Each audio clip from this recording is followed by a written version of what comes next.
Hi everyone, I'm Jeff, Library Assistant at Phoenix Public Library, and today I'd like to share with you a STEM challenge that offers both an engineering and a mathematical perspective to a three-dimensional box.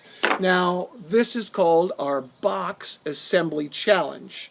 You're going to need some supplies. First, you're going to need a pencil or a marker, a ruler, because in measuring our square it's going to be important to be precise, scissors for cutting out our cardstock or cardboard, and a small punch, or I used a screwdriver just because I needed to have something to poke a hole. The cardstock that I used was either from a manila folder, which you can maybe find, maybe your dad or mom have something in the office, or you could use a pizza box. That works really good. That's what I've used today.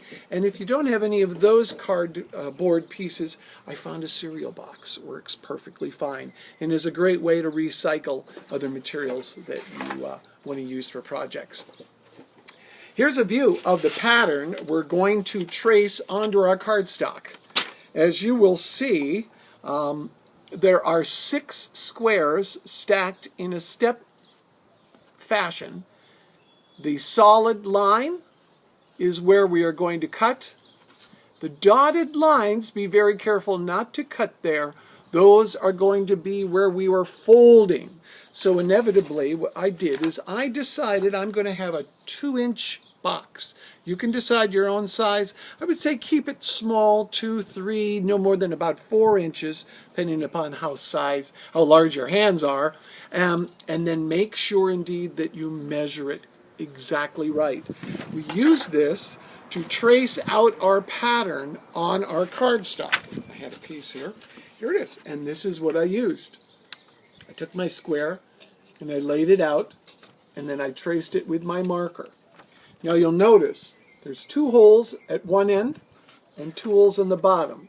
These are going to be eventually where you're going to punch holes to figure out how the cube assembles. So once you cut it out very nicely like this, so you try to get as straight a lines as you can, then you're going to take your punch and you're going to punch your holes into the 2 areas on the bottom and at the top. This will help us pull the cube together. Then we take a piece of string. String is what we'll need about twice the length of our pattern. So you'll see here, I stretched it out, gave myself a little extra length. What you do is you take the string and you feed it through the holes on the back side, and then when you come out the other end, you will tie it together in a loop.